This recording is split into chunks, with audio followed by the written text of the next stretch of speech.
Hello guys, I am Pramod Tekale. I welcome to you all in this Chemistry Made Easy channel.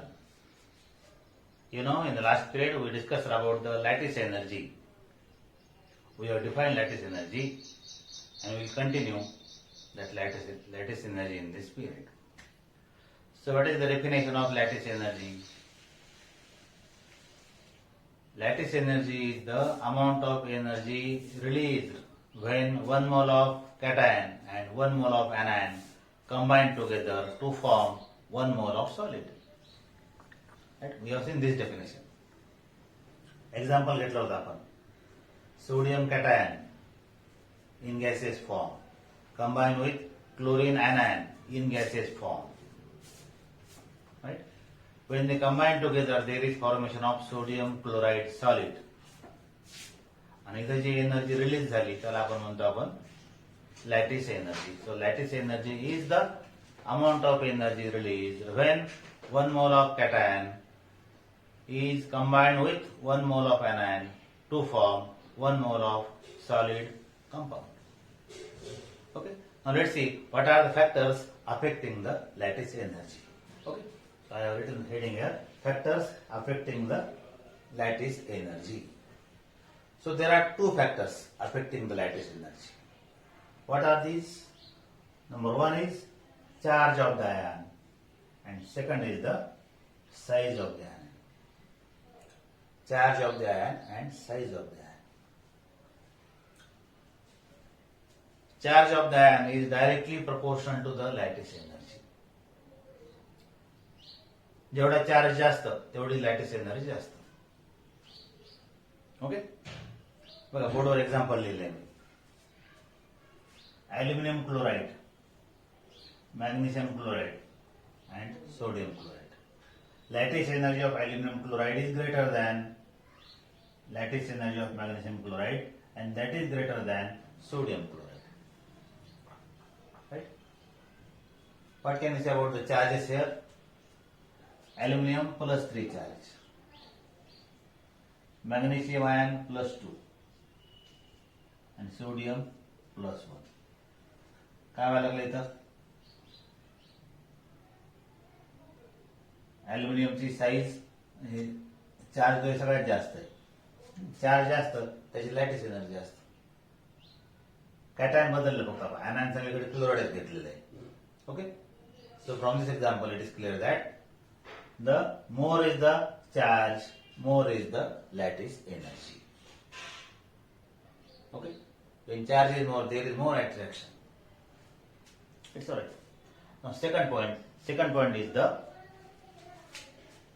size of the ion. The size of the ion is inversely proportional to the lattice energy. Size जेवढी कमी तेवढी lattice energy जास्त. Okay? It is inversely proportional. Now see here lithium fluoride, sodium fluoride, potassium fluoride आणि rubidium fluoride. तुम्हाला सगळ्याला periodic table माहिती आहे. You know the periodic table. In periodic table elements are arranged according to the atomic number and when elements are arranged according to the atomic number there are periods, 7 periods are there and there are 18 groups. Right?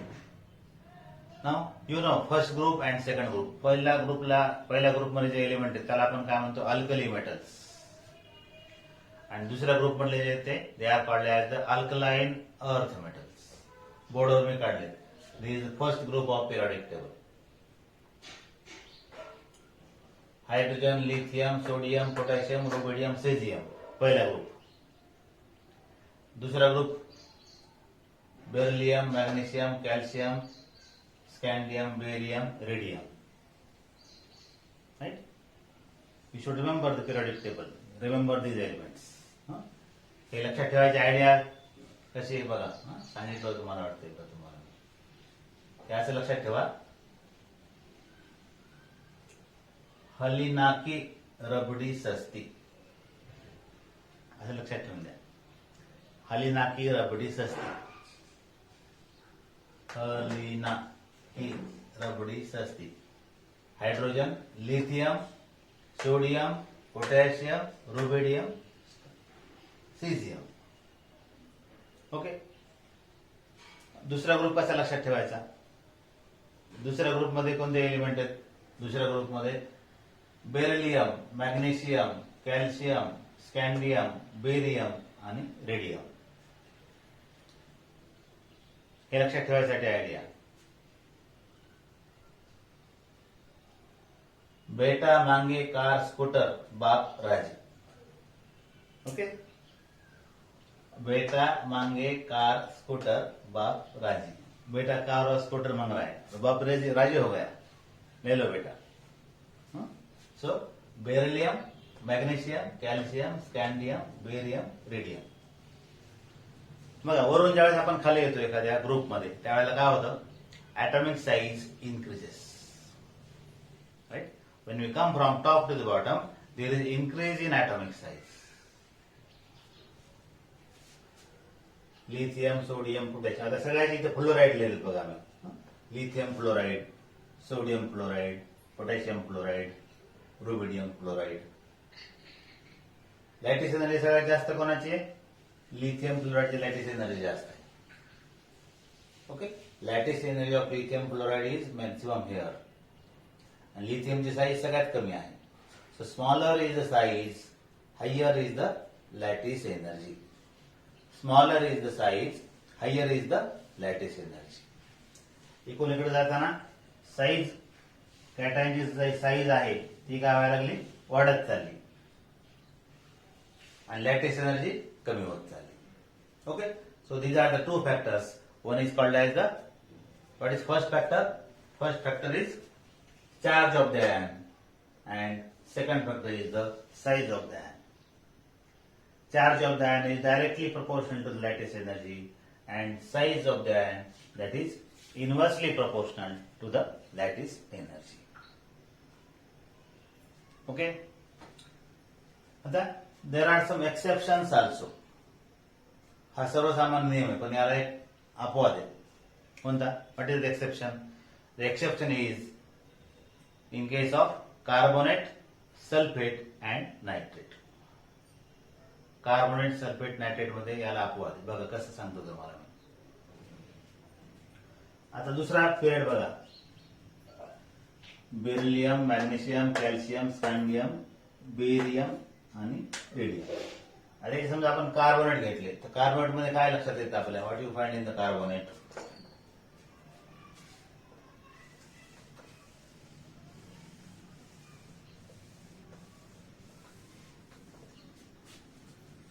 It is found that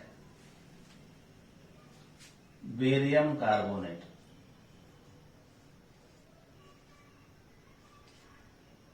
is more than SiCO3, that is greater than CaCO3.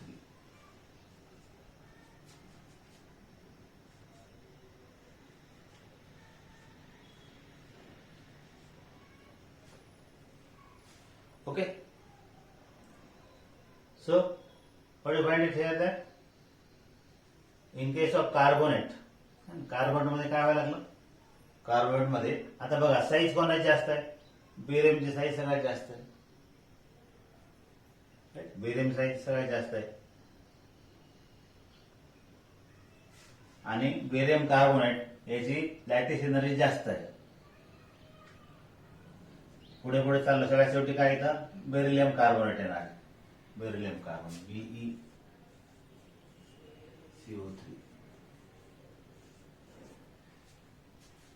मग का बरं असेल? उलट का बरं झालं? पहिल्या केसमध्ये काय झालं होतं? इन्व्हर्सली प्रोपोर्शनल होतं. या ठिकाणी काय व्हायला लागलं? बेरियम कार्बोनेट याची लॅटिस एनर्जी सगळ्यात जास्त. Why it is so? The reason is very simple that, एक वाक्य फक्त लक्षात ठेवायचं. Bigger anion is stabilized by bigger cation. Okay. Bigger anion is stabilized by bigger cation. anion मोठा, मोठा anion त्याला स्टॅबिलाइज करायसाठी कॅटायन सुद्धा कसा पाहिजे? तितकाच स्ट्रॉंग पाहिजे. ओके.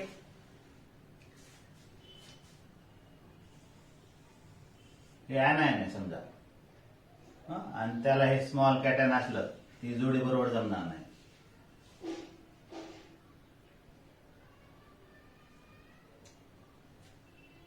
हे anion आहे, कॅटॅन सुद्धा त्याला स्टेबल करायसाठी कसा मोठाच पाहिजे.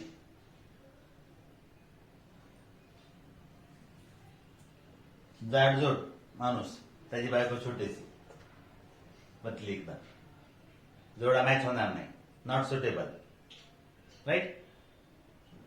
So it will be stabilized by big is stabilized by big and small is stabilized by small.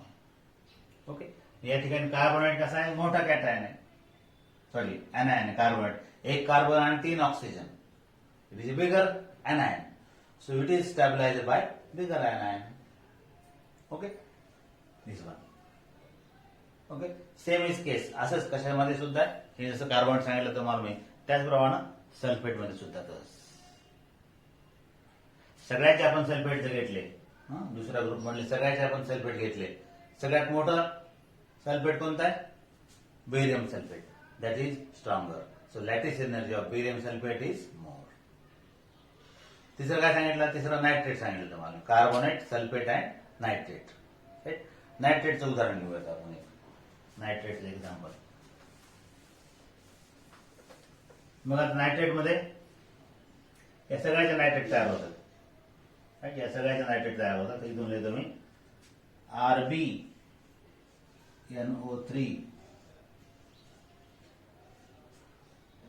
is greater than KNO3, that is greater than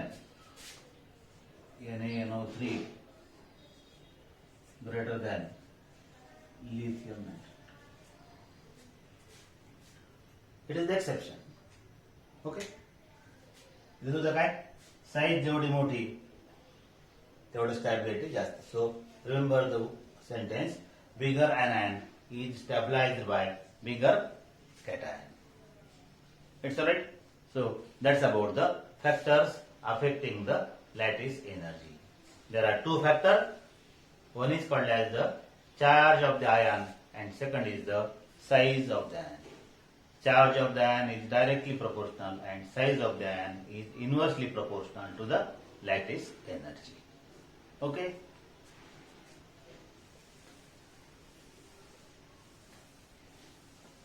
यानंतर मी तुम्हाला सांगणार आहे फजान रूल काय. We are talking about the ionic bond बद्दल सगळं बोलत होतो आपण आतापर्यंत. आणि हे आयनिक बॉन्ड तयार होण्यासाठी फेवरेबल कंडिशन काय ते पण तुम्हाला लगेच सांगतो. आयनिक बॉन्ड जेव्हा तयार होतो तेव्हा काय काय होतं सांगितलं तुम्हाला मी. Whenever ionic bond is form, सगळ्यात सुरुवातीला काय तयार होतं, कॅटायन तयार होतं. उदाहरण घेऊ आपण NaCl formation. In formation of NaCl पहिली स्टेप कोणती आहे, फॉर्मेशन ऑफ सोडियम कॅटायन. दुसरी step formation of chlorine anion. आता सोडियम कॅटायन आणि क्लोरीन anion हे गॅसेस फॉर्म मध्ये तयार झाले, त्या दोघांचं कॉम्बिनेशन होतं, राईट. त्या दोघांचं कॉम्बिनेशन होतं आणि NaCl सॉलिड तयार होतं. तर फेवरेबल कंडिशन कोणत्या आहेत आयनिक बॉन्ड फॉर्मेशन साठी. नंबर 1 कंडिशन सांगता येईल आपल्याला, low value of ionization energy of metal. Number 2, high value of electron gain enthalpy of non metal. Okay, and higher the lattice energy. And one more point is there, that is electronegativity difference between two elements should be more than 1.8. Okay. आता आपण बघू की एखादा पदार्थ पाण्यामध्ये का विरघळतो. what actually happen when any substance is dissolved into the water. मीठ पाण्यात टाकलं, मीठ विरघळतं पाण्यामध्ये. याच्या मागचं काय कारण आहे, कोणत्या एनर्जी त्या ठिकाणी इन्व्हॉल्व आहेत, व्हॉट हॅपन ऍक्च्युअली, राईट. आता there are 2 energies which are involve. 2 प्रकारच्या एनर्जी इन्व्हॉल्व व्हायला लागल्या. कोणत्या, एक आहे lattice energy,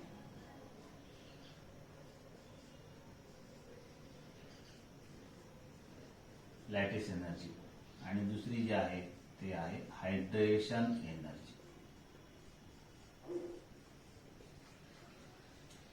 lattice energy and hydration energy. चला याचं काम झालं, आपण मोडून टाकू याला.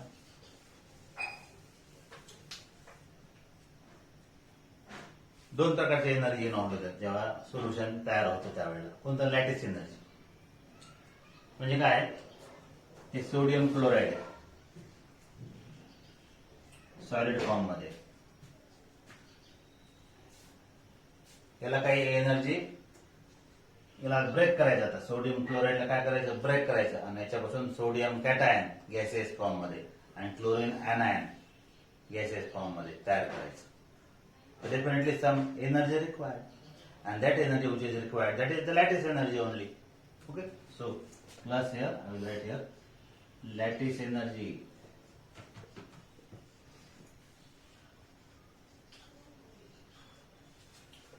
And काय तयार व्हायला लागलं? Sodium positive in gaseous form plus Cl negative in gaseous form. Okay, energy is required. Energy is required to break the sodium chloride solid into sodium and chlorine ion. Energy लागायला लागली. Energy is required. आणि दुसरं काय होतं? आता पाण्यामध्ये हे sodium आणि क्लोराईड आयन तयार झाले की पाणी, तुम्हाला माहिती आहे पाणी पोलार आहे. H2O it is the polar. Right? H2O polar molecule आहे, माहिती ना आपल्याला. हा H2O मॉलिक्यूल आहे. हायड्रोजन बॉन्ड असतो H2O मॉलिक्यूल मध्ये. आता या हायड्रोजनवर पॉझिटिव्ह चार्ज, ऑक्सिजनवर निगेटिव्ह चार्ज. ओके, मग आता पुढे काय होतं? आता हे सोडियम आयन तयार झाले, पाण्यामध्ये सोडियम आयन तयार झाले. काय होतं? Water molecule they will surround the Na positive ions. अशा प्रकारचे रचना आहे. आता हे सोडियम आहे, sodium positive,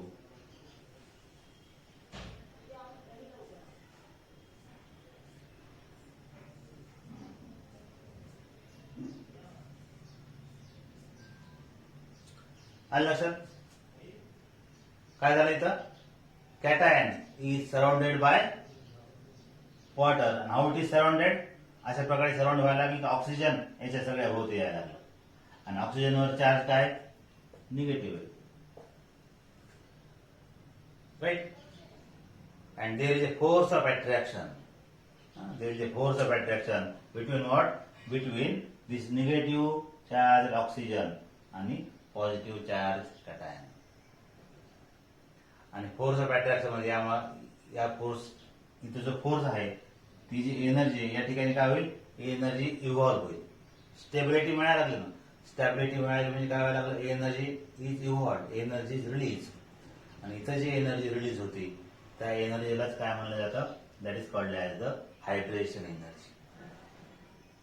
okay, that is called as the hydration energy.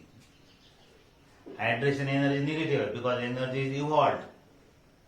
आणि या ठिकाणी लॅटिस एनर्जी कशी आहे? पॉझिटिव्ह आहे.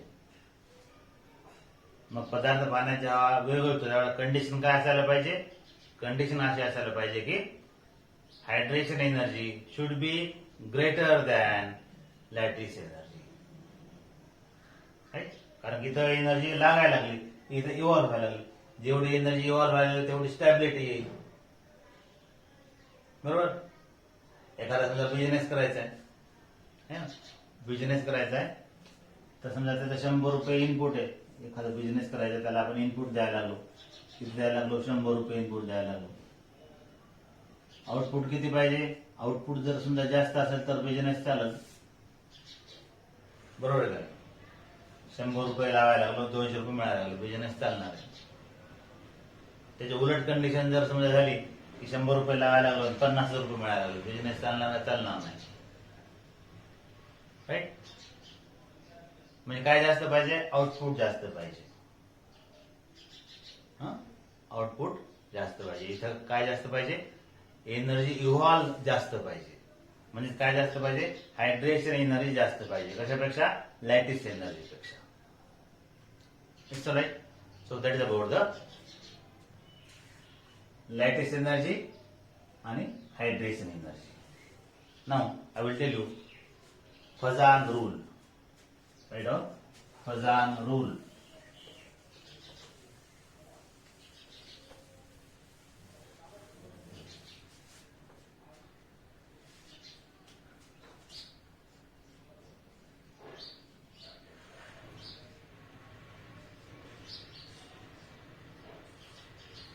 फजाननं काय सांगितलं? There is no any bond which is completely ionic or completely covalent. I will write it. No any bond is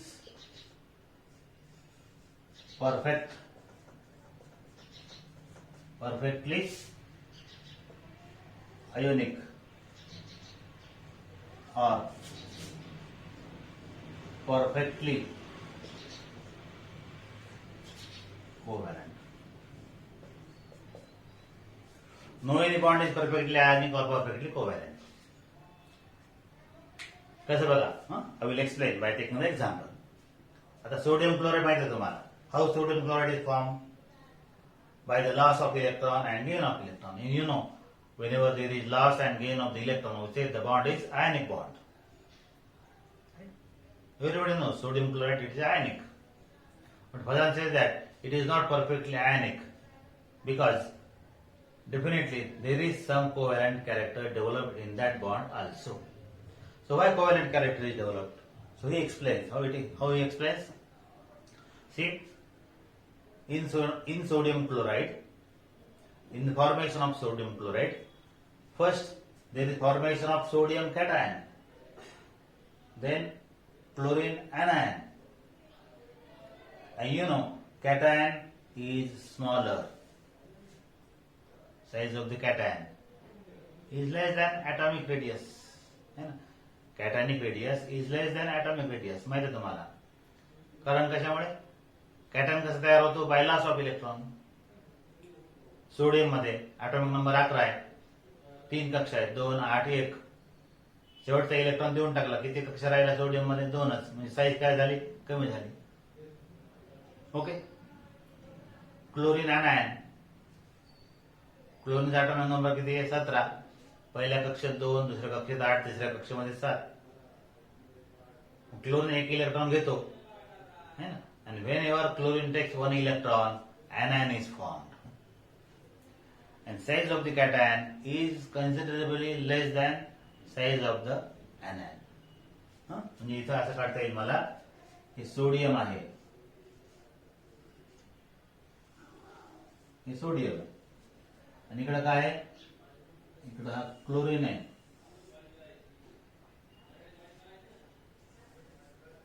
This sodium, this chlorine. Cation is smaller in size, anion is bigger in size.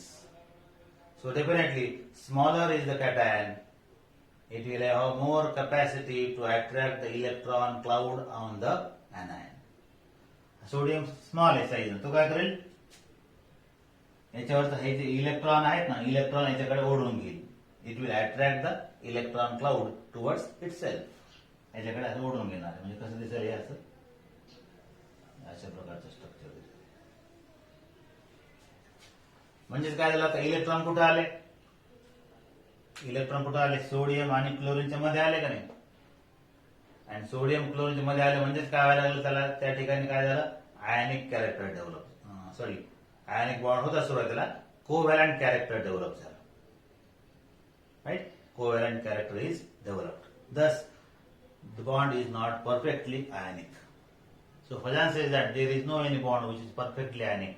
Definitely, some covalent character is there. लक्षात आलं इथं आपल्या?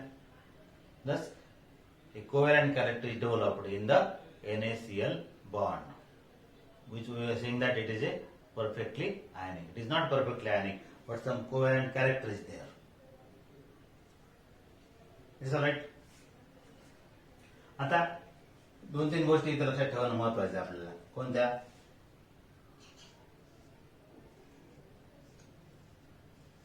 पोलरायझिंग power.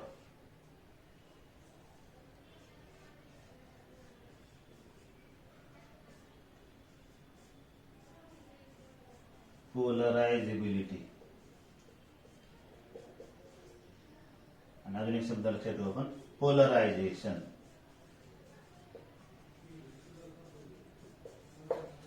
तीन शब्द बघूयात आपण, polarisation, पोलरायझिंग power आणि पोलरायझेबिलिटी. आता पोलरायझेशन म्हणजे काय? आता हे जे तुम्हाला आता सांगितलं मी, हे काय? सोडियम कॅटायन आहे, सोडियम कॅटायन आहे, आणि Cl काय? ऍनायन आहे, राईट? असं असल्यावर हा कॅटायन काय करायला लागला? याच्यावरचे इलेक्ट्रॉन क्लाउड त्याच्यावर अट्रॅक्ट करायला लागला त्याच्याकडे. Cation is attracting the electron cloud towards itself. And when such type of electron cloud is attracted, याला काय म्हणतो आपण? इथे थोडं पोलरायझेशन झालं म्हणतो आपण. या ठिकाणी काय झालं? निगेटिव्ह पॉझिटिव्ह पोल्स तयार व्हायला लागले. यालाच काय म्हणतो आपण? There is a polarization. Okay, now हे झालं पोलरायझेशन. आता पोलरायझिंग पॉवर काय आहे? What is polarizing power? कोणाची असते पोलरायझिंग? कोण करायला पोलरायझेशन? पोलरायझेशन हा सोडियम कॅटायन तयार करायला हवा. म्हणजे पोलरायझिंग पॉवर हा शब्द कोणाच्या बाबतीत आहे? कॅटायनच्या बाबतीत आहे, राईट? मग पोलरायझिंग पॉवर कशावर अवलंबून आहे? Polarizing power depend upon the charge of the cation. Also it depend upon the size of the cation. जेवढा चार्ज जास्त तेवढी पोलरायझिंग पॉवर त्याची जास्त. चार्ज जास्त आहे म्हणजे अट्रॅक्शन जास्त करेल. Charge is more, polarizing power is more. आणि साईज जेवढी कमी, साईज जेवढी कमी तेवढं पोलरायझिंग पॉवर जास्त. ओके, सोडियम कॅटायनची साईज कमी असेल तर तेवढी पोलरायझिंग पॉवर जास्त असते. आणि व्हॉट अबाउट ऍनायन? ऍनायनची साईज जेवढी मोठी राहील, ऍनायनची साईज जेवढी मोठी राहील तेवढं याला इलेक्ट्रॉन ओढण्यासाठी सोपं जाईल, तेवढंच पोलरायझेशन जास्त राहील. पोलरायझेबिलिटी हा शब्द कोणाच्या बाबतीमध्ये आहे? ऍनायनच्या बाबतीत आहे. आणि polarizing power it is about what? About the cation. Okay, so that's what about the Fajans rule.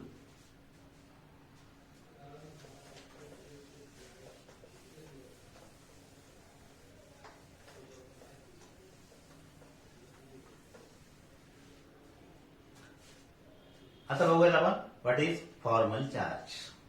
Let's see what is formal charges.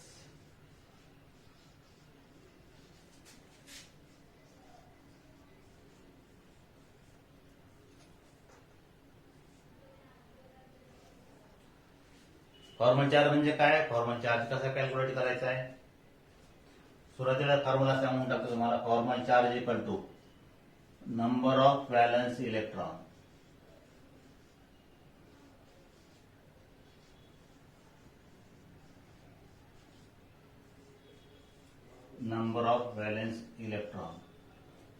minus number of bond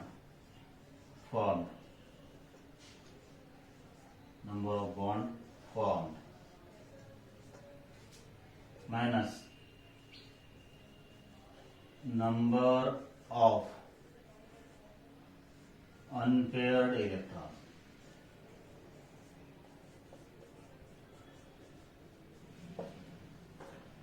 formula आधी लक्षात घ्या, मी सांगतो तुम्हाला कसं याचा फॉर्म्युला.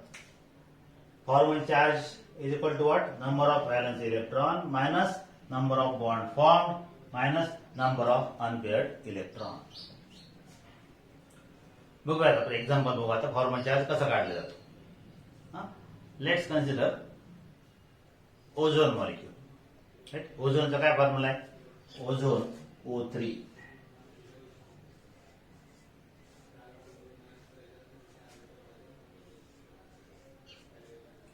किती ऑक्सिजन आहे इथं? 3 ऑक्सिजन. बघा, there are 3 oxygen atoms. हा एक ऑक्सिजन आयटम, हा दुसरा ऑक्सिजन आयटम, हा तिसरा oxygen item. Oxygen atomic number is 8. पहिल्या कक्षेत 2 इलेक्ट्रॉन, दुसऱ्या कक्षेमध्ये 6 electron. there are 6 valence electron. प्रत्येक ऑक्सिजनला किती व्हॅलन्स इलेक्ट्रॉन आहे? 6 व्हॅलन्स इलेक्ट्रॉन आहे. बघा 6 व्हॅलन्स इलेक्ट्रॉन दाखवू आपण इथं. हे 1 2 3 4 5 आणि 6 व्हॅलन्स इलेक्ट्रॉन झाले. दुसरं ऑक्सिजन आयटम, एक एक ऑक्सिजनचा ऑक्टेट पूर्ण करूयात आपण.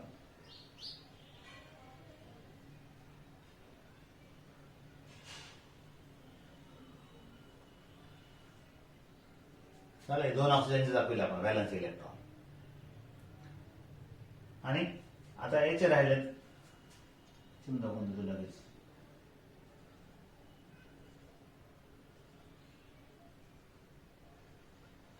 प्रत्येक ऑक्सिजनचे व्हॅलन्स इलेक्ट्रॉन दाखवले आपण. आता बघा बॉन्ड फॉर्मेशन. मग इथं काय व्हायला लागलं, आता ऑक्टेट पूर्ण करायचं आपल्याला. We want to complete the octet. है ना, ऑक्टेट कसं पूर्ण होतं सांगावं लागेल आपल्याला. And when octet is complete we say that it is stable. इथं आता किती 6 इलेक्ट्रॉन, इथं पण किती आहेत 6 इलेक्ट्रॉन. जवळचं ऑक्टेट काय इनकम्प्लीट आहे ना. Both require 2 electron to complete the octet. मग काय होईल, हे 2 इलेक्ट्रॉन आणि हे 2 इलेक्ट्रॉन शेअर होतील. And when these 2 electrons are shared, whenever 4 electrons are shared, there is a double bond. Right? Electron share झाले आणि ऑक्सिजन मध्ये काय झालं, इथं डबल बॉन्ड तयार झाला. राईट? कोणत्या प्रकारचा बॉन्ड आहे? कोव्हॅलंट बॉन्ड आहे ना. डबल बॉन्ड तयार झाला, 4 इलेक्ट्रॉन शेअर झाले. ऑक्टेट पूर्ण झालं, याचं ऑक्टेट पूर्ण झालं, याचं ऑक्टेट पूर्ण झालं. What about this oxygen? या ऑक्सिजनचं काय आहे? 6 इलेक्ट्रॉन आहे. किती इलेक्ट्रॉन पाहिजे त्याला? 2 इलेक्ट्रॉन पाहिजे. मग काय होईल इथं बघा, या ऑक्सिजन मध्ये ऑक्टेट पूर्ण झालेलं आहे, पण देर are 2 loan pairs which are available. Octet पूर्ण झालं, परंतु काय झालं, ऑक्टेट पूर्ण झालंय तरी इथं व्हॅलन्स इलेक्ट्रॉन अवेलेबल आहे देण्यासाठी. दोन्ही ऑक्सिजनकडे आहेत. तर काय होईल मग इथं, हा ऑक्सिजन इलेक्ट्रॉन देऊ शकतो. राईट? हा ऑक्सिजन इलेक्ट्रॉन देऊ शकतो आणि हा ऑक्सिजन इलेक्ट्रॉन घेणार आहे. आणि तुम्हाला माहिती आहे, जेव्हा असं होतं कोव्हॅलंट बॉन्ड जेव्हा तयार होतो, आणि त्या कोव्हॅलंट बॉन्ड मध्ये काय असतं, एक आयटम इलेक्ट्रॉन देणार असतो आणि दुसरा आयटम इलेक्ट्रॉन घेणार असतो. अशा वेळेला जो बॉन्ड तयार होतो त्या बॉन्डला काय म्हणतो आपण? Coordinate bond. Okay, it is called as coordinate bond. मग काय होईल, हा ऑक्सिजन आणि ऑक्सिजन मध्ये एक बॉन्ड तयार होईल. हा बॉन्ड तयार झाला आणि हे जे इलेक्ट्रॉन इथं आपण बॉन्ड मध्ये दाखवले आता. राईट? हा ऑक्सिजन इलेक्ट्रॉन देणार आहे, हा घेणार आहे, म्हणून या ठिकाणी असा एरो दाखवायचा. हा इलेक्ट्रॉन देणार आहे आणि हा इलेक्ट्रॉन घेणार आहे. राईट? म्हणजे या ठिकाणी हा बॉन्ड कसा आहे, this bond is the coordinate bond and this one हे कसे is the covalent bond. Okay, मग याला आपण 1 नंबरचा ऑक्सिजन म्हणू, याला 2 नंबरचा ऑक्सिजन म्हणू आणि याला 3 नंबरचा ऑक्सिजन म्हणू. आणि मॉडर्न केमिस्ट्री मध्ये लिहायची पद्धत कशी आहे, आता आधीच आपण एरो जो दाखवतो ना, एरो काय इंडिकेट करतो, who is donor and who is acceptor. Carbon number 2 is donor and oxygen number 2 is donor आणि ऑक्सिजन नंबर 3 इज ऍक्सेप्टर. इथं आता एरो दाखवल्यापेक्षा आता मॉडर्न केमिस्ट्री मध्ये काय केलं जातं, मॉडर्न केमिस्ट्री मध्ये हे 3 ऑक्सिजन आहेत, इथं डबल बॉन्ड आहे. राईट? इथं डबल बॉन्ड आहे, हा कोऑर्डिनेट बॉन्ड आहे. यानं इलेक्ट्रॉन घेतला म्हणजे याच्यावर मायनस चार्ज टाकायचा. इलेक्ट्रॉन घेतला मायनस चार्ज, हा इलेक्ट्रॉन द्यायला लागला म्हणजे याच्यावर चार्ज कोणता, प्लस चार्ज. ठीक आहे? म्हणजे हे ओझोन मॉलिक्यूल आहे. ओझोन मॉलिक्यूल मध्ये या ऑक्सिजनवर -1 चार्ज आहे, या ऑक्सिजनवर +1 चार्ज आहे आणि या ऑक्सिजनवर कोणताच चार्ज नाही. आणि हे जे चार्ज दिसायला लागलेत आपल्याला, या चार्जलाच काय म्हणतो आपण, that is called as the formal charge. Right? Formal charge. So what is the formal charge on this oxygen? 0. Formal charge on oxygen number 2 +1 and formal charge on oxygen number 3, that is -1. आता या फॉर्म्युल्यात ठेवून सुद्धा आपण या किमती काढू शकतो. Let's calculate the formal charge on oxygen 1, 2 and 3 by using this formula. बघा आता सुरुवातीला काय करू आपण, ऑक्सिजन 1 वर लेट्स कॅल्क्युलेट फॉर्मल चार्ज. काय काढायचा, ऑक्सिजन 1 चा काढू सुरुवातीला. थोडी इथे लिहितो मी. Oxygen 1, let's calculate the formal charge. Number of unpaired electron किती, 6. Number of unpaired electron 6 minus bond form, number of bond form, किती बॉन्ड तयार झाले. ऑक्सिजन 1 आहे, किती बॉन्ड तयार झाले, 2 बॉन्ड तयार झाले, -2 मायनस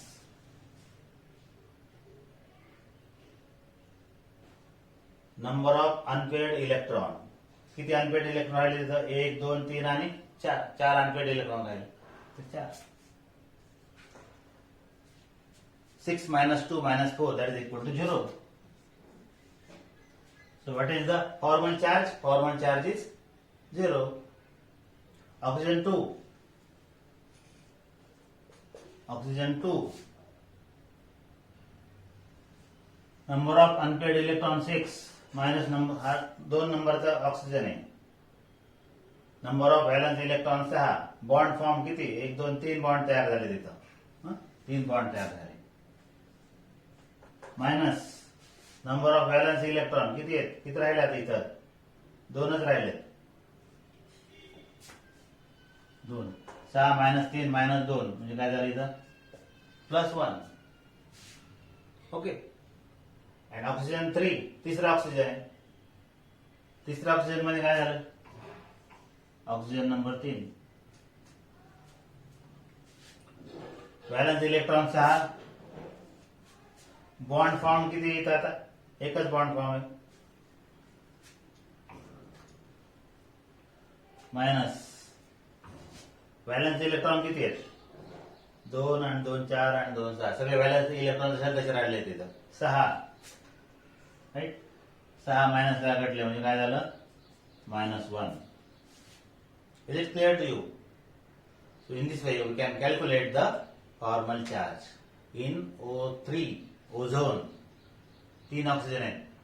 एका ऑक्सिजनवर 0 फॉर्मल चार्ज, दुसऱ्यावर +1 आणि तिसऱ्यावर -1.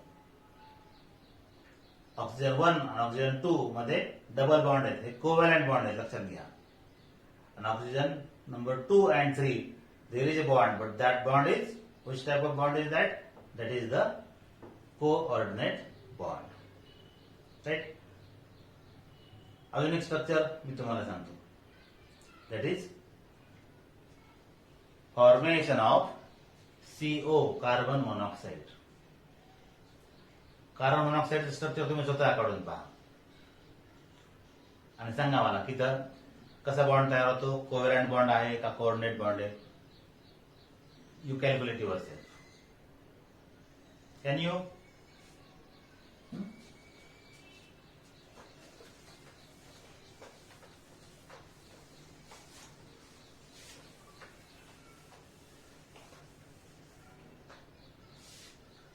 कार्बन मोनॉक्साइड,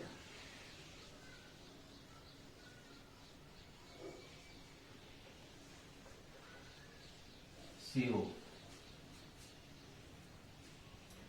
हे कार्बन आहे आणि हे ऑक्सिजन आहे.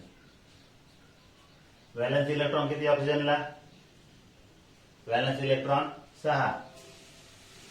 1 2 3 4 5 आणि 6 हे व्हॅलन्स इलेक्ट्रॉन. आता कार्बन आयटम, याला व्हॅलन्स इलेक्ट्रॉन किती आहेत, 4 व्हॅलन्स इलेक्ट्रॉन.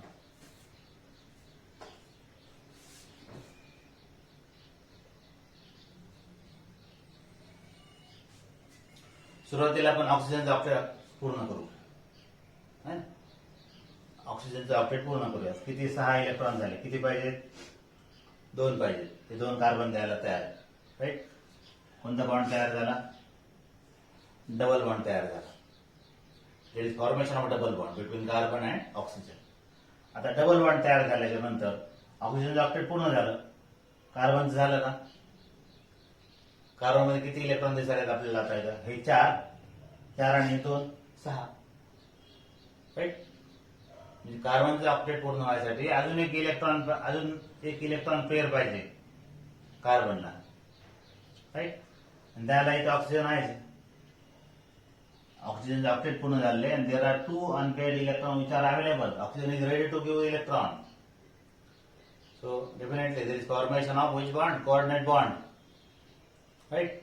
मग हे 2 इलेक्ट्रॉन या कार्बनला येईल आणि एक तिसरा एक बॉन्ड तयार होईल. म्हणजे स्ट्रक्चर कसं होईल आता? कार्बन इथं 3 बॉन्ड तयार व्हायला लागले. हा ऑक्सिजन ॲटम, हे 2 इलेक्ट्रॉन कुठं याला दिल्या गेले असे. हा वरचा बॉन्ड कसा आहे? कोऑर्डिनेट बॉन्ड आहे. खालचे 2 बॉन्ड कसे आहेत? कोव्हॅलेंट बॉन्ड आहेत. राईट. आता इथं किती इलेक्ट्रॉन राहिले? 2 इलेक्ट्रॉन राहिले कार्बनकडे. आणि ऑक्सिजनकडे किती इलेक्ट्रॉन राहिले? आता हे 2 इलेक्ट्रॉन दिलेले बॉन्ड फॉर्मेशन मध्ये 2 इलेक्ट्रॉन राहिले. राईट. हे स्ट्रक्चर आहे कार्बन मोनॉक्साईडचं. In carbon monoxide, in between carbon and oxygen, remember, in between carbon and oxygen there are 3 bonds. 3 bond आहेत कार्बन मोनॉक्साईड मध्ये. कार्बन आणि ऑक्सिजन मध्ये काय आहेत? 3 बॉन्ड आहेत. त्या 3 बॉन्ड पैकी एक जो बॉन्ड आहे तो कसा आहे?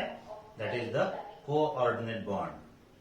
Coordinate bond means the bond which is formed by sharing of the electron, but both electrons which are there they belong to the one atom only. Okay. So that is about the formal charge and example of the formal charge. ठीक आहे.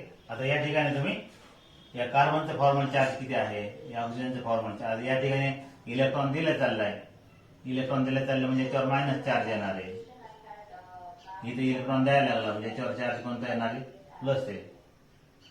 Formal charge on this carbon -1, formal charge on this oxygen is +1.